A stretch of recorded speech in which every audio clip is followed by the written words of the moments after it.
Welcome everybody to Policy Driven, a podcast on global transport policy. My name is Thomas Jérémy Lefebvre, and I'm joined by my co-host, Mark Watts, and our guest for today, Kevin Hiney. Hello to both of you. Hi, Tom. Hi, Tom.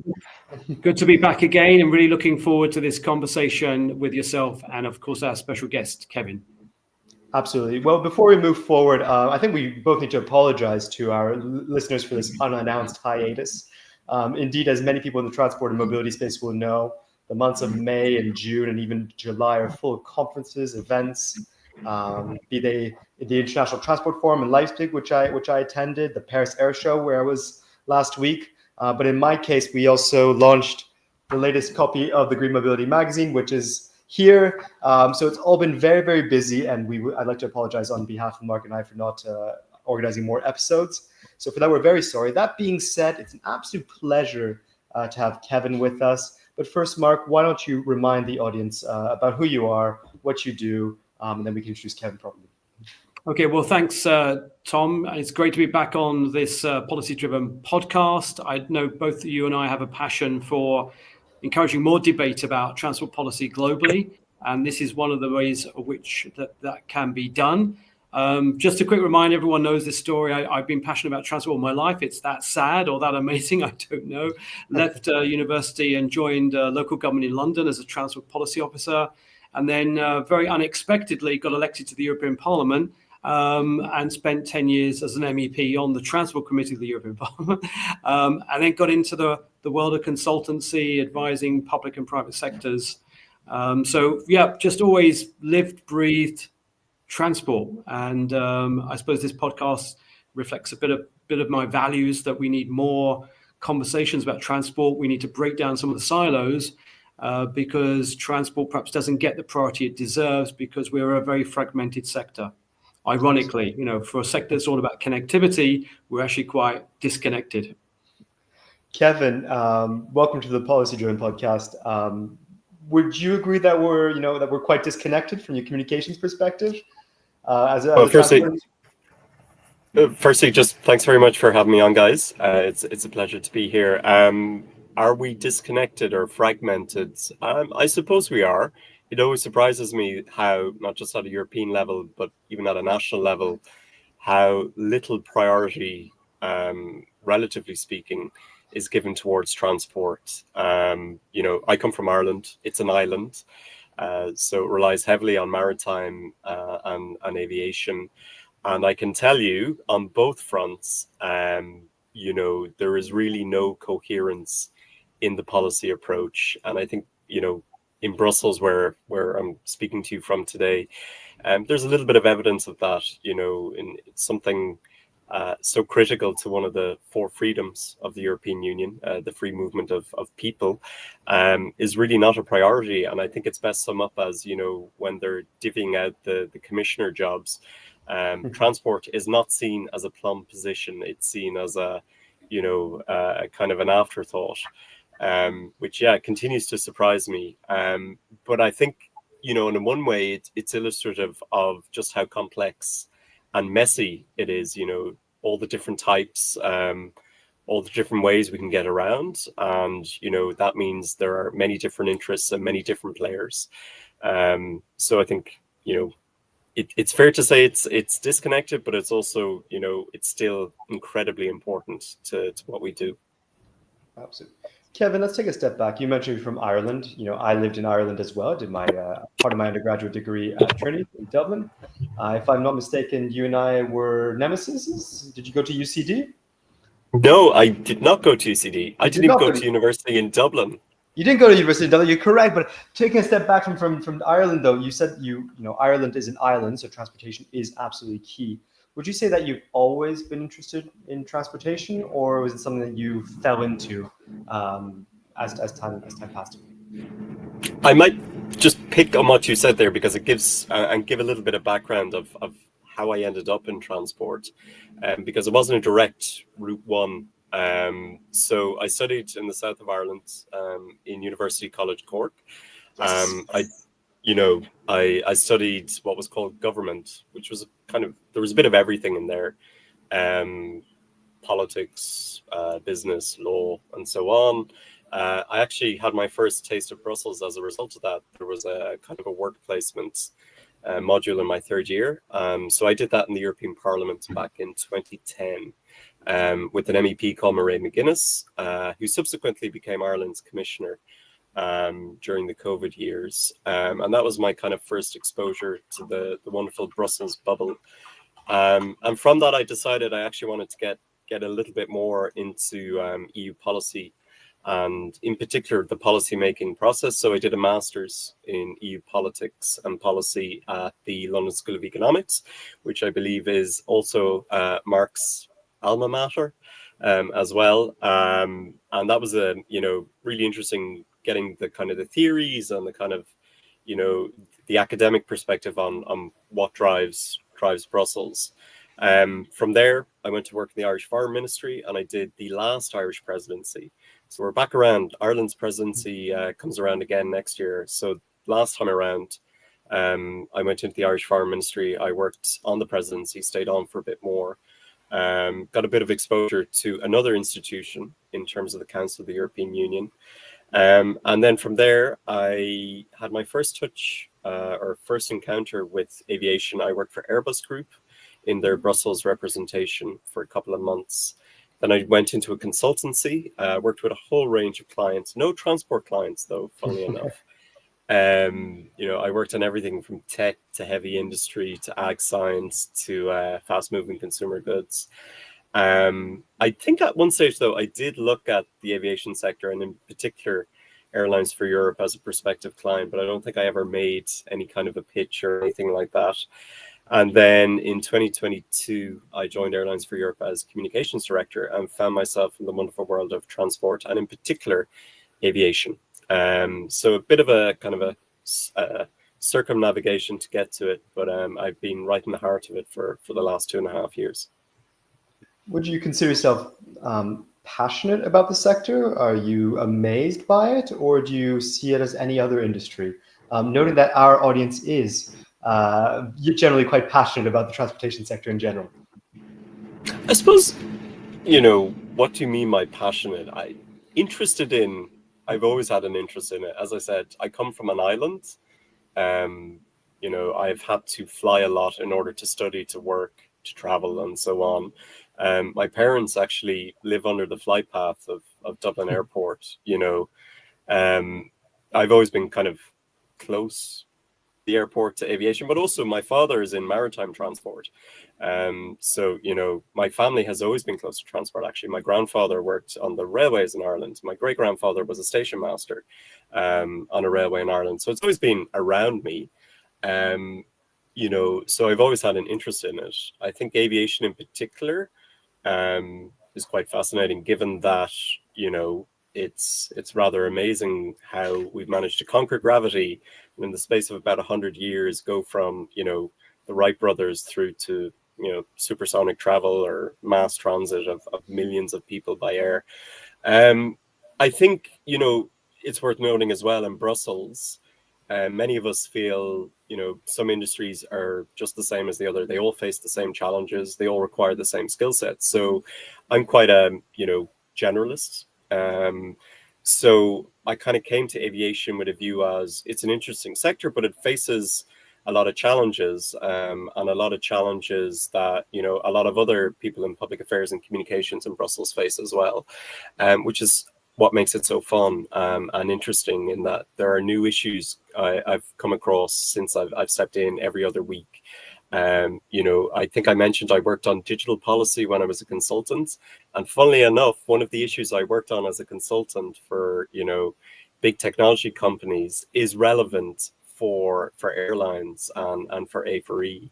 So it continues to amaze me in terms of what issues come up and what issues have to be tackled.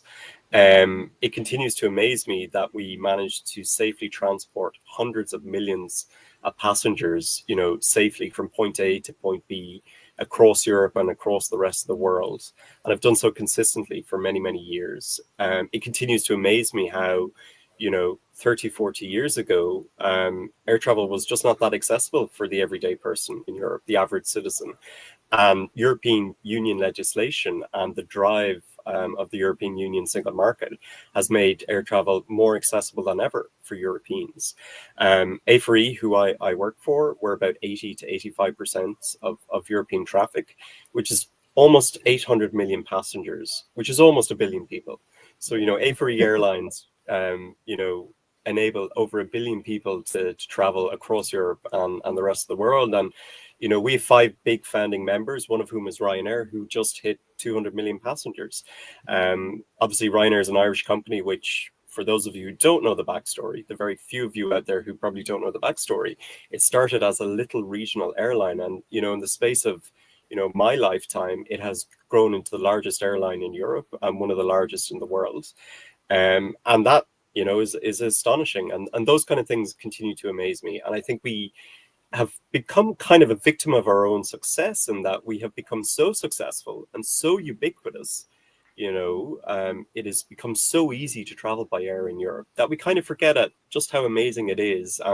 Whether it's from the technological aspect through to just, the kind of the accessibility that has come about, the fact that it has gone from something that was just the purview of the rich to something that anyone and everyone from all parts of Europe can now take part in. We almost take it for granted. And I think sometimes it's good to take a step back and realize just how far we've come and just how amazing that we can continue to do this safely year in, year out. Just how amazing that is. Mark, I don't mean to age you, but you're a bit older than Kevin and I by a few years. Just a few, not that many. Would you say that traveling when you were young was very different than it is today?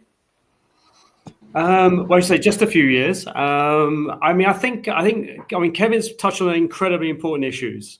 And I think that's what's so exciting about this podcast, because I think a lot of podcasts dive into the EU legislative agenda, what's on the work program, what's setting the agenda on social media.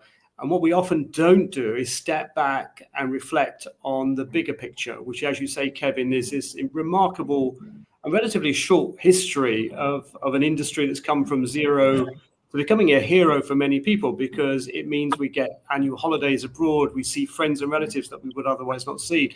Business is undertaking at a level of intensity that would never be possible without it. So I think in my generation, Thomas, if I'm not giving my age away, I think we have witnessed that transformation when it was really, relatively speaking, Kevin, as you say, and a small elite that was really able to afford to travel. Travel was a very special thing in my youth. I was lucky enough to be one of the few people in my community that had a holiday abroad and we flew, but many of my neighbors and friends did not.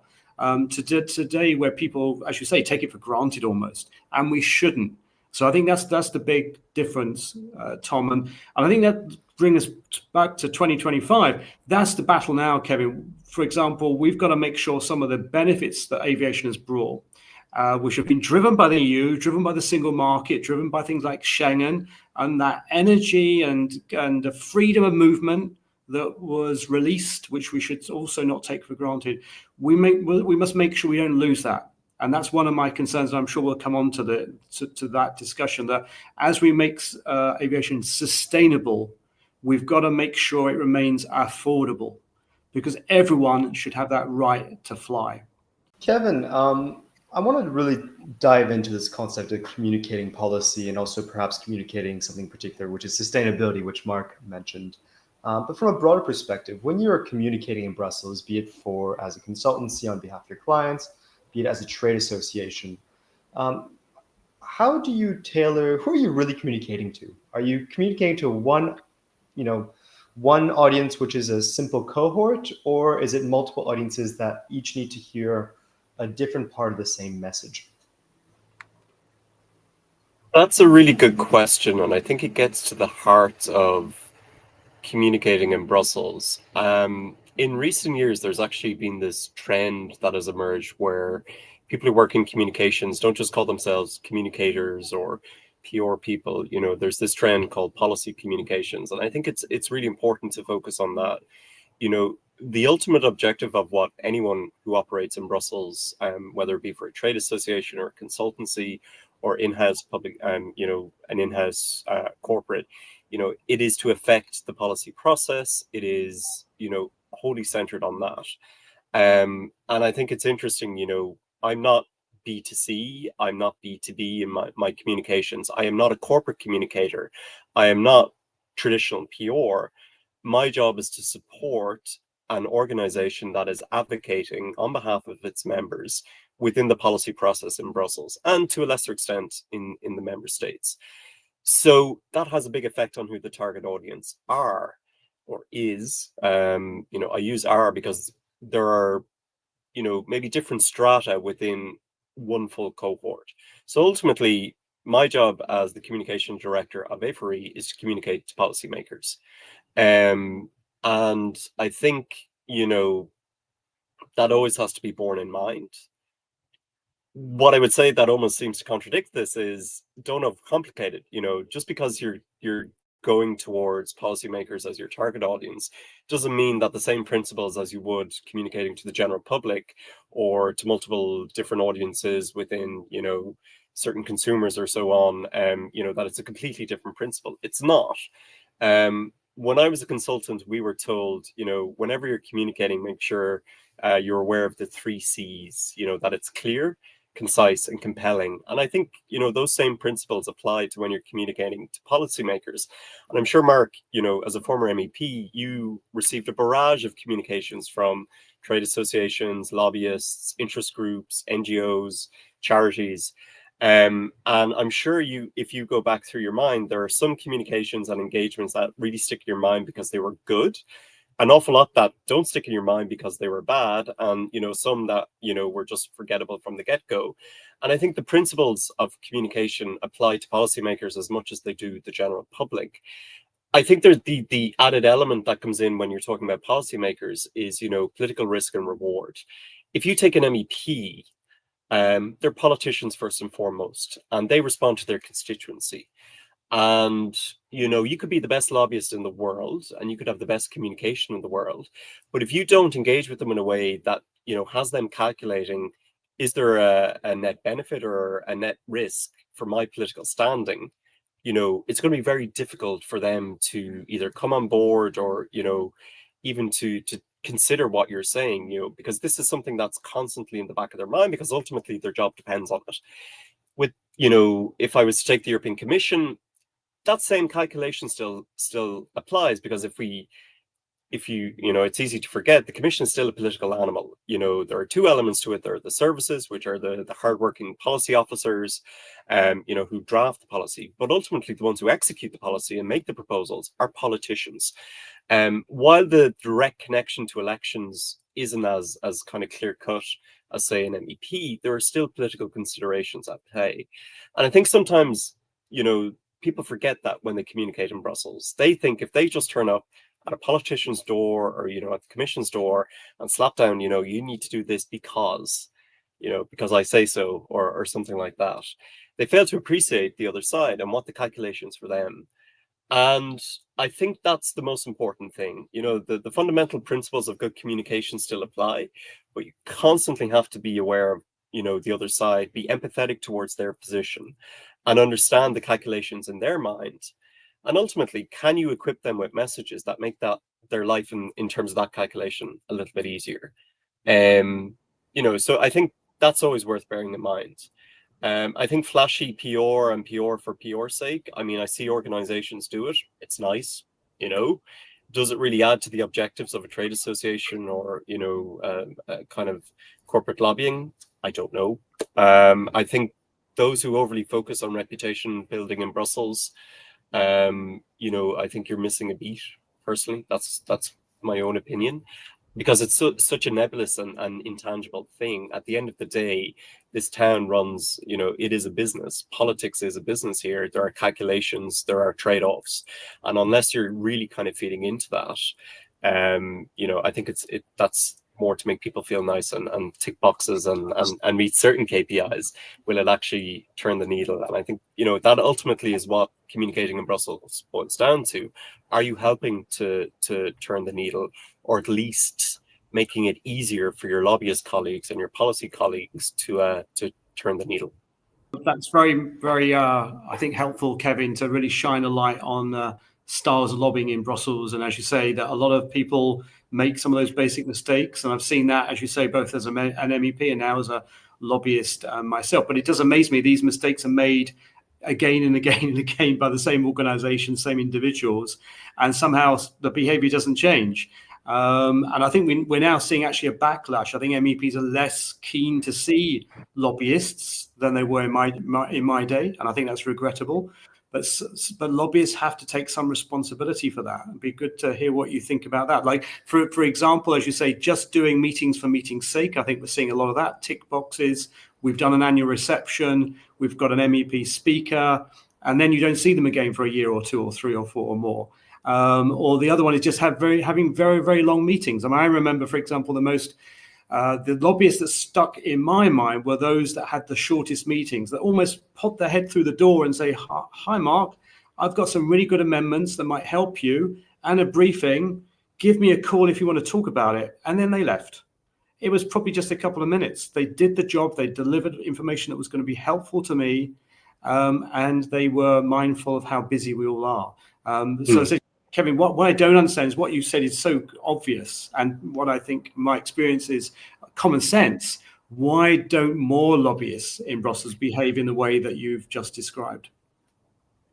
Yeah, I mean, in fairness, I wouldn't want to be kind of besmirching a whole host of professionals. You know, there are an awful lot of really hardworking and dedicated professionals who work, you know, either as corporate lobbyists, consultants, working in trade associations.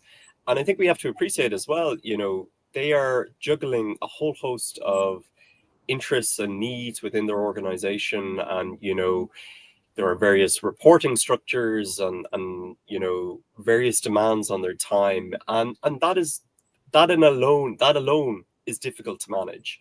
I think it's also, you know, Brussels is not necessarily a quick moving town. You know, I remember when I did my internship, there were still lobbyists calling around with voting sheets into MEP offices and saying, "Look, here's my voting sheet. You know, away you go now." And for those who don't know, a voting sheet literally breaks out a vote into various amendments and so on, and says, "This is what we think you should vote on this particular thing." You know, it's informative. It gives a perspective, but is it very effective? It may have been at a time, but things have moved on, and I think it's very interesting. I work in a sector that there are a lot of NGOs who are also active. And I think it's worth looking at what NGOs have done in Brussels. They're probably some of the fastest moving campaigners. They, you know, have the ability just to move quick and do things that corporates just don't have, because corporates in particular are risk averse. They have legal departments. And so they're a little bit more slow moving. And I know somebody who works for Greenpeace who says they literally, in their team meetings, you know, they have a moment where they throw out batshit ideas, and you know, no idea is too crazy to do, and because of that, you have seen some really innovative campaign tactics emerge in Brussels over the last 15 years, and it takes a little bit longer for that to permeate through to corporate organizations, trade associations, and so on. I think it's worth remembering, you know, sometimes lobbying can be portrayed as this really evil, nasty, behind closed doors, smoke-filled rooms activity. It's not. You know, it is thousands and thousands of people, you know, representing an interest, giving a perspective, and you know, it takes time for new tactics and new ways of doing things to emerge. I think, you know, it is easy to say, why doesn't everyone do it? Well, you know, it takes time for people to learn things and to get comfortable with things. It takes time to move away from pure risk aversion. And, you know, certain organizations are just better equipped to move quickly and break things compared to others. But things are changing. And as I said, you know, that term policy communications, 15 years ago, nobody knew what that would be. And there is a consultancy who I won't name here, you know, but they have really, you know, driven this concept in a way that was unimaginable a couple of years ago. And there is now a cohort of, you know, policy communicators who regularly exchange and trade tactics and think of ideas. And slowly but surely, how, you know, lobbyists, corporates, trade associations engage in Brussels is changing. How they communicate is changing. And I think a good example is the good old press release. In my organization, we've banned welcoming anything in a press release, and we try to be as quick and reactive as possible to get into the news cycle. And you see that in terms of how the visibility of communications through the press release. There is this evolution away from just kind of stodgy corporate style PR to more active and calls to action appearing. Now, it's not everyone's doing it, but it is changing. And there are a lot of people trying to change things, try new things, push the boundaries. And there are a lot of really, really good campaigners coming up through the ranks, trying new things, trying all sorts of new social media, kind of practical kind of campaign tactics and so on. So I would say give it time. There will still be those kind of, it's just safer to be adhering to the status quo. But things are changing. And I think, if you want to be effective in Brussels, you have to change. The old ways of doing things just will not work. I want to do a few things. First off, Kevin, as an editor and the manager of a news desk, I want to thank you for banning the statements, just welcoming developments. I think, for those who don't know, my job is fundamentally, at least part of my job is to receive 50 to 150 press releases a day, go through them, understand them, and see which ones we cover. So from that perspective, my inbox and my mind, thank you. On the other perspective, I have to second what you said about NGOs. The most effective press release systems, or the methods of working, have been from the NGO side in the past 5 to 10 years.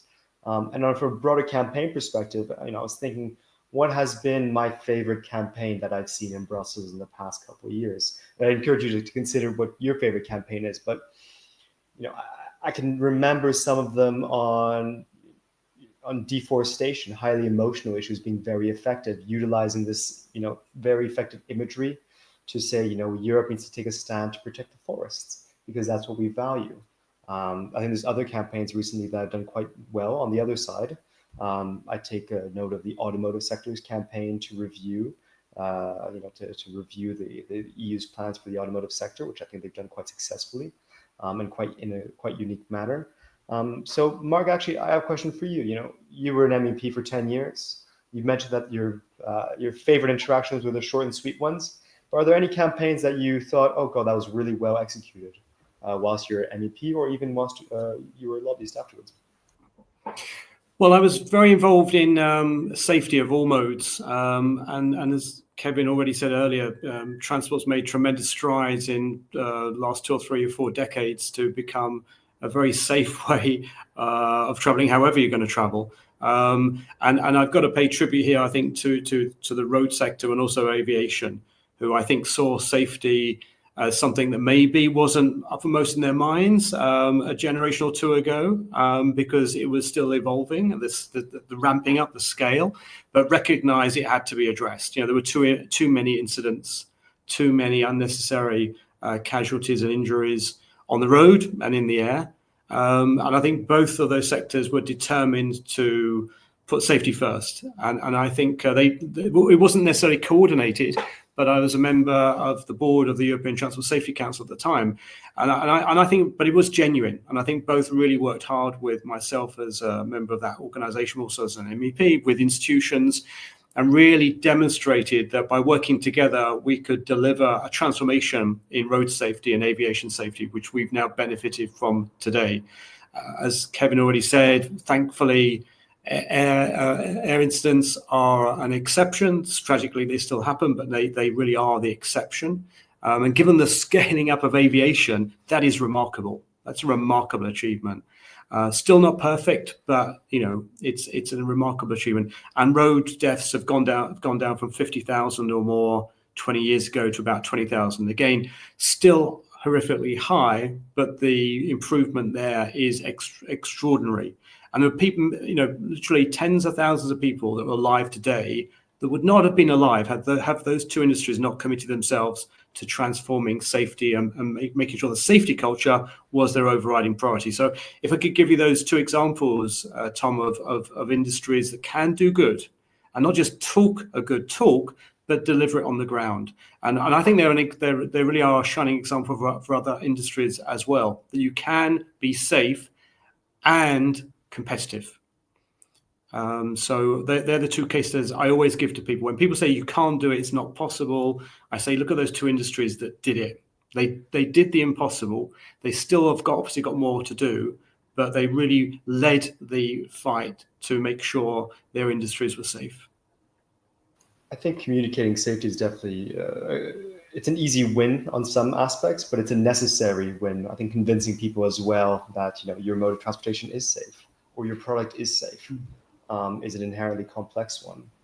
Yeah. Kevin, I want to ask you, are there any of your competitors or colleagues who have run a campaign that you just really thought, wow, that hit, that achieved the desired objective? Or would you like to not name names? Maybe just before I get to that one, I would just add one comment in terms of the safety aspect. And I think you're right, Mark. It is really important to continuously underlie that we have created this, kind of safety culture, particularly coming from an aviation point of view, that is second to none. We have a regulatory agency, EASA, which does stellar work in terms of consistently analyzing how we can make aviation as safe as possible. I think it's also the approach to when things go wrong. It's centered on not necessarily attributing blame, but finding out the root cause and ensuring it doesn't happen again. And then operationally, I know my members, I've had the pleasure of talking to the chief operations officers of many of my members, and it goes without saying that safety is the absolute number one priority. And it is something that it does keep them up at night in terms of maximizing that, ensuring that there is no room for maneuver. And that's across the board over every type of airline, every type of aircraft that they fly. Because if there is no safety, there is no business. And I think, Tom, you mentioned it, you have to ensure consumers have confidence in the product that they're flying in. And my members know if they do not put this as their number one priority, they don't have a business. And that is why it's so important. And then moving back to what you asked me in terms of campaigns, I will talk about one actually. It's not one from the transport sector, but it is one that sticks in my mind. When I was a consultant, I worked for plant protection, pesticides, basically. And the NGO movement was very, very successful in that, because what they did was they took a very complicated chemical regulatory process and they brought it into the kitchen. And I won't get into the details too much about it, but what they had basically done is they had humanized a scientific technical process. They had expressed it in a way that average consumers could understand. And I think they're some of the most successful campaigns in a Brussels context. If I look at aviation, the simplicity of the messaging from the NGO sector is very, very effective. I think the industry, not just aviation, but most industries tend to explain a lot. And if you're explaining in that manner and trying to say why X isn't Y and Y isn't that, you're not going to hold the attention of an average consumer. And I think the simplification of messaging and creating messaging that resonates and can create emotion as well. Somebody mentioned emotions earlier. People are driven by emotions, and to turn policy into something that drives emotion can be very, very effective. I don't think of one specifically in transport that comes to mind, but I think it's just the best practice that you see out there is the ability to create really simple messages that stand out and resonate and stick with people. I think that's just something that's quite visible in Brussels amongst the NGOs. Do you think it's challenging from your perspective to translate this dense technical stuff from an aviation perspective, say sustainable aviation fuels or ETS, into something accessible and compelling? both for, I guess, a broader audience, but even also for members of parliament and policymakers, because they're human too. And I presume, they might not be SAF or, ETS or hydrogen experts, so to speak. I would actually say communicating about the industry full stop is quite difficult. I remember when I first started, I was introduced to the issue of airspace and airspace reform. And it is a fiendishly technical, complicated topic. Funnily enough, I mean, there is a sustainability angle. If we had a more efficient airspace in Europe, we could save potentially up to 10% of CO2 emissions. One of the easiest wins politicians could attain in terms of sustainability, and for some reason, it still hasn't quite happened. But my responsibility, or what I was charged with, was explain, effectively airspace reform as if I'm a 5-year-old. And that's really hard. It's, you're talking about things like optimum trajectory. If you go to someone on the street, or even, a lot of MEPs, and start saying, you have to enable us to fly optimum trajectory, they look at you as if you have two heads on. And that, I think that's right the way through. I mean, if you talk about, if you take a flight, the average person, with respect, thinks, I get to the airport, I walk onto the plane, pilots get me up in the air, get me down, my bags magically appear, and that's it. And in reality, it is this dance of multiple different stakeholders, all doing very important work, all of it coordinated together. It's this wonderful dance to get a plane up in the air on time and to its destination with bags and passengers and everything else. Everyone from the air navigation service provider who are providing the air traffic control to the ground handlers who are getting it fueled up and ready to go. The airport security, everything, all of these players have to come together to successfully get one flight. We're just talking about one flight, not thousands upon thousands of flights. And I think, that challenge alone, explaining to the general public, but also to policymakers, look, it is not easy to get a plane up in the air safely and efficiently. And to do this hundreds, if not thousands of times a day is complex. I think there is a tendency among some policymakers to look for quick wins, quick solutions. I think when it comes to sustainability, it is difficult. If I take sustainable aviation fuel, I don't know how many times I had to sit down with my policy colleague at the time and say, right, explain it to me, like I'm a child, like I've no background in this, because, the amount of acronyms alone when it comes to sustainable fuel, SAF, what is a SAF? But then you get things like RNFBO and kind of life cycle emissions and all those kind of things like that. You can write pages and pages on each of these terms alone. I think for me, though, getting to the heart of it is the industry recognizes it needs to decarbonize. It's not going to be an instantaneous process. It is a hard slog. It will take time. And it needs to be done in partnership with all of the stakeholders. When we look at sustainability, it is the airlines. Yes, we are trying to be more sustainable, whether it's trying to get the most, the newest technology, which is the most fuel efficient, through to, getting as much of the sustainable fuels that we know will help decarbonization, through to trying to encourage governments to reform airspace that will give us that 10%. And I think that is actually what is the nub of communicating about sustainability, is that, there is a plan. A4E is a member of what's called Destination 2050, where we partner with airports, ANSPs, regional airlines. Am I forgetting anyone? There's 5 of us. Manufacturers. And we've committed to net zero emissions by 2050.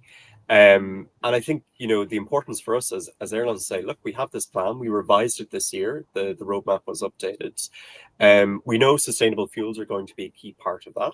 It's a nascent industry, but we can't do this alone. And, it's going to take a sustained hard slog by us, the industry, our partners, fuel producers, governments, and regulators like the Commission. And I think, that is the key to say, is like, this is a partnership. It is not one element going it alone, rubbing their hands and saying, that's it. No, it will take a sustained collaboration over the coming decades to get us there. But the most important thing is that we can get there. And I think that's the bigger focus and the bigger thing that we need to focus on when communicating. I think, there are fora for the more technical aspects. And, we need to keep reiterating that there is a plan, that there is a recognition that airlines are having an impact on the environment, but that they want to minimize that as much as possible. And to get there. So, I mean, that's the battle. I think getting the buy-in to realize that there is this roadmap and that we can get there, but that it needs certain, policy measures and so on. That's the bigger battle, I think, than the specifics of SAF or, certain types of emissions and so on and so forth. Just if I may come in on that, say, the reason I think that's so important, that fighting the bigger battle, the bigger picture, the longer term, the more holistic and strategic, but doing it in a way that people can relate to. I mean, you gave the example of children. I think, being a former politician, I don't think that's a bad analogy. I don't think it's disrespectful. It's incredibly important that we speak to policymakers, politicians, as if we're trying to describe what we're trying to do to our own children or nieces or nephews or neighbors or whatever. Because I think we've really got to convince the public. We've got to keep them on side. And they don't want to be technical. And I think sometimes we forget that the ultimate group in society that we're accountable to are the voters. And we've got to keep them on side and on board. And one way of doing that is making sure we speak to them in a language that they can relate to. And you mentioned, the acronyms that Brussels is full of, that we all use. We've really got to stop doing that. It's really alienating for people, for voters in particular. I mean, just give that as one example. But I think every organization, every lobbyist, everyone in Brussels has got to work harder at painting that bigger picture, but painting it in a way that ordinary people can relate to. And I don't think that's that's almost a moral mission as well as a technical mission. Yeah, I think that's a really good point. And, one of the things we at A4E actually were saying over the last year is we had a campaign called Flying for Our Future, where we said, we are of the generation that have benefited from air travel. And, in a European context, it has driven kind of European integration. It has driven the Erasmus program and so on and so forth. And we want future generations to be able to benefit from that, but in a more sustainable way. And, I think it's one of the difficulties is, we tend to forget that there is progress being made. If you look at the latest generation of aircraft, they're up to 85% more efficient than the first generation of aircraft from 50 years ago. It's very hard for, it's very hard for that to be tangible to people. They just see the here and the now. To give another example, sustainable fuels, there is this mandate, as we call it, from the European Union, the Refuel EU mandate. And we have to ramp up to 70% of the fuel being used is supposed to be sustainable aviation fuel by 2050. Now, that seems miles away when you think about, we're starting from zero. How can we get there? We're 2025. So in 25 years, a quarter of a century, we have to go from effectively nothing up to 70% of the fuel that we use is sustainable. But we are actually starting. We're not starting from zero. I was looking at the figures the other day. One of my members is almost at 2% of their fuel use, even before the mandates. Is almost 2% of the fuel that they use is sustainable fuel. Another member, they're up to 1.7% is sustainable fuel last year. Now, those numbers seem small. It's only 1%, but we're not starting from zero. We are working our way up. And I think that's why we're very keen to emphasize, the industry is willing to make this change. It wants to make this change. It can only survive by making this change. But it is so important that all the partners and all the stakeholders come with us on this journey together. And, in particular, there's a forthcoming piece of legislation called the Sustainable Transport Investment Plan, the STIP, another wonderful Brussels acronym. And we've been quite vocal on that. And, we're not looking for, kind of a bailout this or kind of hand-holding that. What we're saying is, this is a really big challenge. We are a difficult sector to decarbonize. Sustainable fuels are absolutely key to that. We need to make them more abundant and cheaper. We need to make them more readily available. And that requires a policy response. And, I think that's the key, is that we're not starting from absolutely nothing. We are working our way towards a more sustainable future. But it will require, sustained effort from all parties to get us there. I take very good point on the fact that aircraft have gotten more efficient since 50 years ago, but my journalist in me wants to remind you that there's probably a lot more planes in the sky than there were 50 years ago. But with all that noted, how does an organization or any organization in a hard-to-abate sector such as aviation, not just to pick on aviation, but just hard-to-abate transport sector, maintain credibility when engaging with stakeholders amid these allegations of, maybe not even allegations, but perceptions from the public or policymakers and most likely NGOs, that some arguments put forward are sometimes disingenuous, that are quote unquote greenwashing, or that they don't say the full picture. How does an organization counter that narrative or that perception? Yeah, it's an interesting one that you've brought up there. I think it's worth noting, there are many sectors facing the kind of challenges we are in terms of decarbonization. I think one of the challenges for aviation is it is quite a tangible sector. It's quite visible. It's a very consumer-facing sector. If you think of other carbon-intensive industries, whether it be energy, the electricity that we rely on, or something like cement, which is quite a carbon-intensive industry, I think they're a little bit more distant to the consumers. So the kind of the direct feedback into perceptions of the industry is not quite as present as it is for us. I mean, from our perspective at A4E, we are transparent in terms of what our positions are. I think we've always said that this will be a difficult process in terms of decarbonizing the sector. You'll hear the phrase, I think you just used it, kind of hard to abate. I will admit, I'm not quite a fan of hard to abate. You go up to someone on the street and you test, do you know what hard to abate is? And they'll say, they probably will say no. I think if we just say, look, this is going to be difficult to decarbonize, it's a little bit more relatable. I mean, for us at A4E, we are transparent in everything that we do. From an advocacy point of view, we're on the transparency register. You can see all of the elements in terms of who we represent, what our funding is, and so on and so forth. There's that element. I think the second element, in terms of the credibility of what we're saying, is we're solutions oriented. We want to partner with policymakers. We try to avoid just turning up and kind of slapping down, this is what you need to do. We are trying to offer solutions to policymakers. And I think that's very, very important. I think if you're solutions oriented, if you're transparent, that goes to some way to building the confidence that you need in order to engage successfully with policymakers. There will always be critics. I think you also have to accept that. There will always be critics. You're not going to please everyone. Some will say you're not going quick enough. Some will say you're not going far enough. Some will say, as a sector, you shouldn't exist.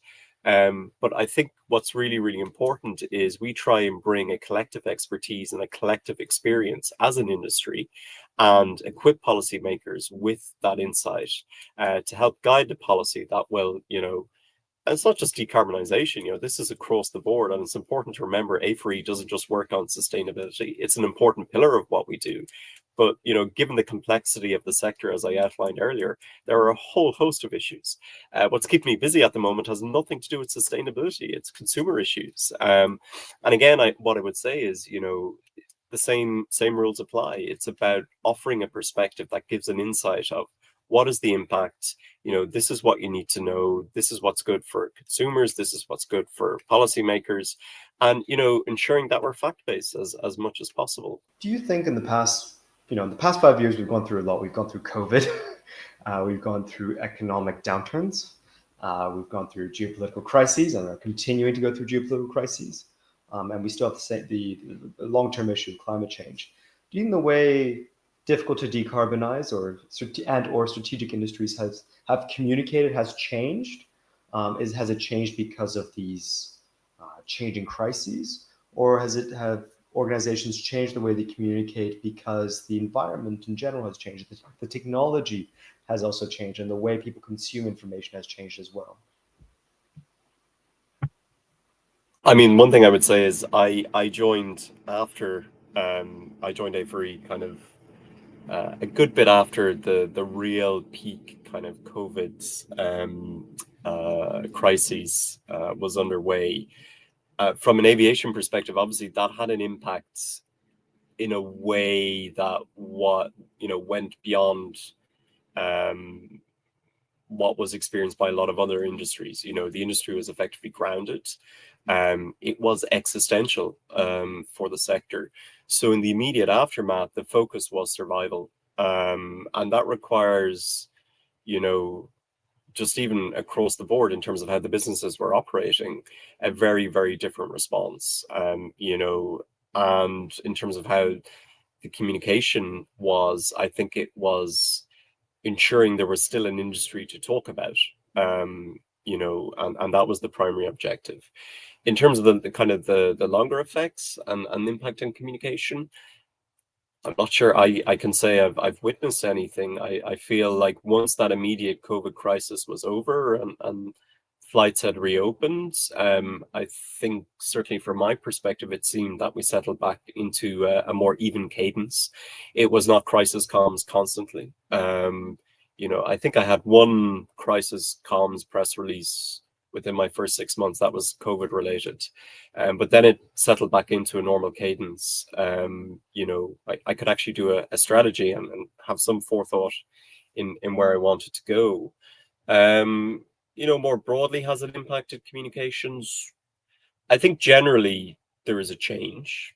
I'm not sure whether that's in any way related to COVID. Is it in any way related to geopolitical crises? Again, I'm not sure. I think it's just the nature of communication is evolving. And I think that has had a far bigger impact than, events per se. I think it's worth noting, from my perspective, I think the changing communications environment has maybe amplified the geopolitics. I think there's a perception that we are living in exceptional times with exceptional events. I think it's more a case of events are made exceptional and are available 24/7 in our rooms and in our bedrooms in a manner that just was unthinkable 20, 30 years ago. We were still using payphones for the most part in the 90s. I don't know if anyone can see a payphone in the cities where they are nowadays, kind of thing. So I think those trends are having more of an effect than, COVID or any crises per se. What I will say is just, you have to be prepared to react to events. But any comms person worth anything is always ready to be reactive. If not, they shouldn't be in comms, quite frankly. Mark, you advise your clients as well. Do you think the way you've advised them since in the past 5 or 10 years has changed with the times and the way they communicate with stakeholders? Is email still the best way to communicate with policymakers from your perspective? Or do you think there has been a shift overall? Well, I think two things in terms of the way in which we communicate that's significant. Well, one that's changed beyond recognition, and one perhaps hasn't changed. And maybe to some extent it goes back to COVID. One is technology and innovation. I think that's transformed, the transport sector technically, but also the way that we communicate. And Kevin's already mentioned that. Back in the day, I remember campaigning my first round of the European elections in the 90s. I think I was the only candidate around to have a mobile phone. They were just unknown in politics at that point. We're still running around with pagers. I don't think anyone knows what a pager is today. Yeah. So that's transformed, and the way we engage with people has transformed as well because of the technology. But I come back to the point about COVID. I think what COVID really taught us is how important human connection is. I would say even more important now because of technology, because we're all drowning in emails, because there's so much information. My advice to clients is do all that. You've got to be technically at the top of your game, but don't forget the human dimension. As Kevin said, much of what happens in Brussels, much of what happens globally in the world is driven by politics, with a big P or a small p. Politicians are people. To communicate with them, the best way is to actually, this is a shock, a horror maybe, is to meet them. You've got to meet them and the people around them.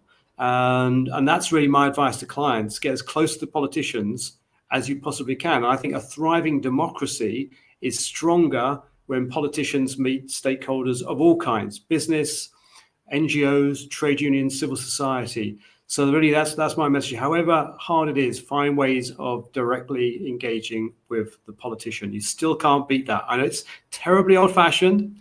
And then when you do meet the politician, as Kevin was saying earlier, be clear and be concise.